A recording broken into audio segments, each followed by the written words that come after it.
Yokoso Tomoyo. Hello friends and welcome to the Night Parade. I'm Tom Fox and we are your Yokai guide.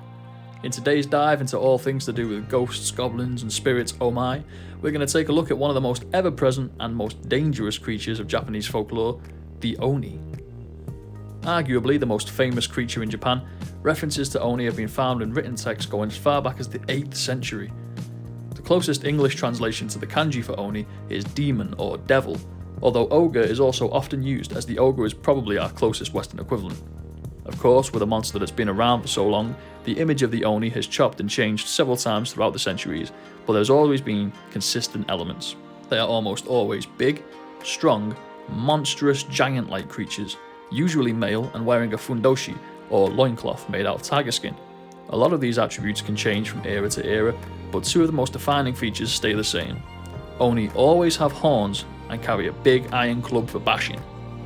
Whilst there have been rare cases of Oni who are kind or humorous, the vast majority of Oni are very mean-spirited and wish to bring harm to any who cross their path, but particularly humans.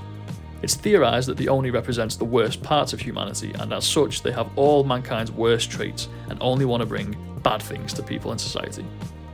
Oni are so old and famous that the kanji even appears in the namesake of these very videos, the Night Parade of 100 Demons.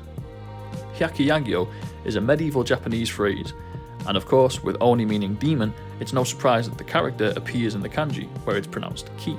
However, it's widely accepted that the demons referred to in the Night Parade are actually interchangeable with yokai, which, as we know, refers to all manner of creatures, monsters, spirits of all shapes and sizes, not just the hulking man-like beasts like the Oni.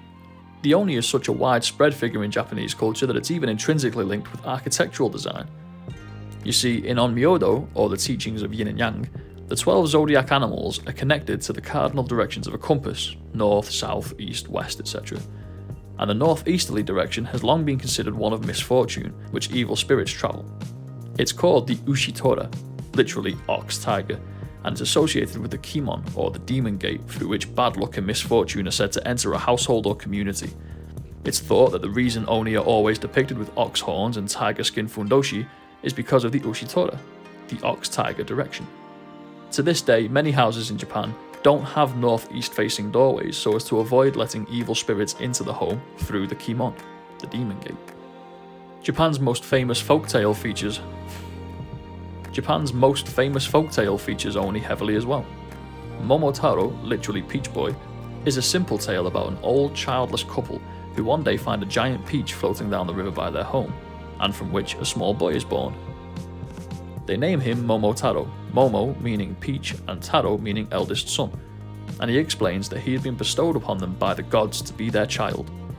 When Momotaro becomes a teenager, he pledges to go to Onigashima, the island of Oni, and defeat all of the Oni there. For his journey, his parents give him some kibidango, a type of dumpling, which were the best in all Japan and made him exceedingly strong.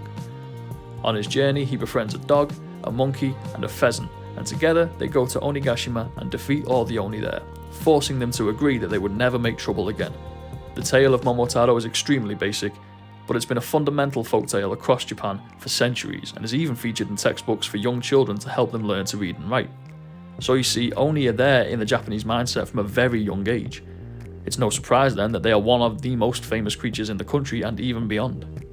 With so much material about them, I could talk about Oni for days, but I think that's all you need to know for this quick look at the Oni. As ever, if you enjoyed the video and love Japanese folklore, why not subscribe? Hell, why not subscribe just for the folklore? Even if you didn't like the video, it's not Japan's fault. Follow me on Twitter at Yokai Guide if you want to get in touch about anything, and be sure to let me know what your favourite yokai is so I can make a video for you all about it. Until next time, ja matane!